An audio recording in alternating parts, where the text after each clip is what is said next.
جب مسلمانوں کے پاس افرادی قوت نہ ہونے کے برابر تھی، ایمان کے اظہار کا مطلب جان کی قربانی تھا، تن پر لباس پورا نہ تھا، فاقہ کشیوں کا دور تھا، دکھ، درد، تکلیفیں، مصیبتیں، پریشانیاں، ناموافق حالات کے جکڑ اور مخالفتوں کا ایک طوفان تھا جو اہل ایمان کی راہ میں حائل تھا، جبکہ دوسری طرف دشمنان اسلام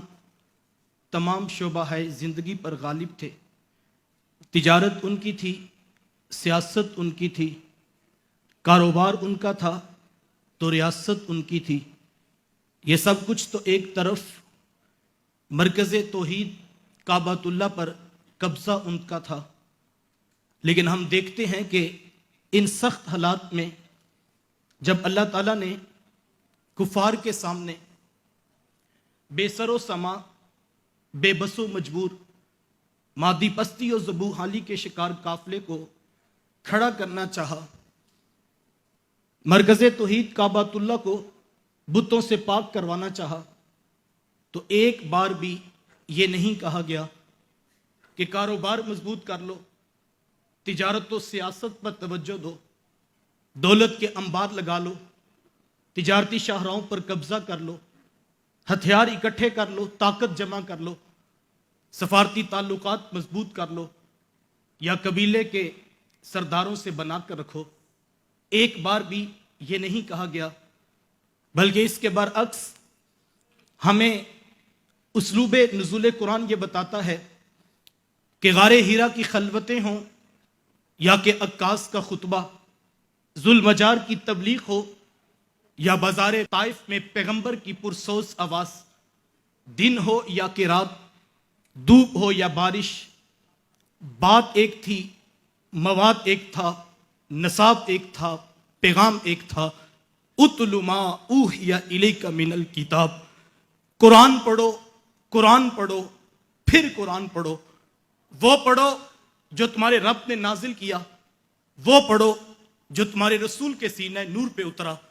رب نے کہا تہجد میں پڑھو تو اس کے حبیب نے کہا راتوں کو اٹھ اٹھ کر پڑھو، کبھی کہا ٹھہر ٹھہر کر پڑھو تو کبھی کہا خوبصورت لب و لہن سے پڑھو، کبھی کہا ابی بن کعب سے پڑھو تو کبھی کہا عبداللہ ابن عباس سے پڑھو، عبداللہ ابن مسعود سے پڑھو۔ قرآن پڑھو، تلاوت کرو، غور و فکر کرو، تدبر کرو، نصیحت لو، عبرت پکڑو۔ یہاں ذہن میں سادہ سا سوال پیدا ہوتا ہے کہ ایک طرف کفار کی طاقتور ترین اسٹیبلشمنٹ کے مقابلے کا سوال، وہ اسٹیبلشمنٹ جو کوڑے مار رہی ہے، وہ اسٹیبلشمنٹ جو ہڈیاں توڑ رہی ہے، وہ طاقت جو سرے بازار ظلم اور جبر کی داستان رقم کر رہی ہے، اتنی بڑی طاقت سے ٹکراؤ کا سوال اور جواب دو لفظی ہے، قرآن پڑھو، قرآن پڑھو، قرآن پڑھو۔ صاحب آخر تلاوت قرآن میں وہ کون سا نسخہ، وہ کون سا راز، وہ کون سا اسلحہ، وہ کون سا نسخہ کیمیا تھا کہ اہل ایمان کو بار بار قرآن پڑھنے کو کہا گیا؟ تو حضور والا وہ نسخہ، وہ راز، وہ طاقت، وہ نسخہ کیمیا نظریے کا استحکام تھا۔ قوم کو نظریاتی طور پر مضبوط کرنا تھا، ڈوبتے ڈگمگاتے یقین کو پختہ کرنا تھا، توکل علی اللہ کو بلڈ اپ کرنا تھا۔ کیوں؟ اس لیے کہ میرے حضور جانتے تھے کہ نظریے کا یقین ہی قوم کو اٹھ کھڑے ہونے کا حوصلہ بخشے گا۔ جتنا نظریہ مضبوط ہوگا اتنی قوم مضبوط ہوگی۔ اور ہم دیکھتے ہیں مکے کی زندگی کے 13 سال نظریاتی استحکام پر کام ہوا، دن رات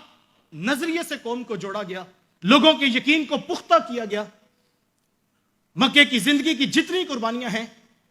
وہ نظریاتی پرچار اور نظریاتی ابلاغ کے لیے ہیں۔ نظریے کی خاطر بلال کوڑے کھاتے ہیں تو خباب شہید ہو جاتے ہیں،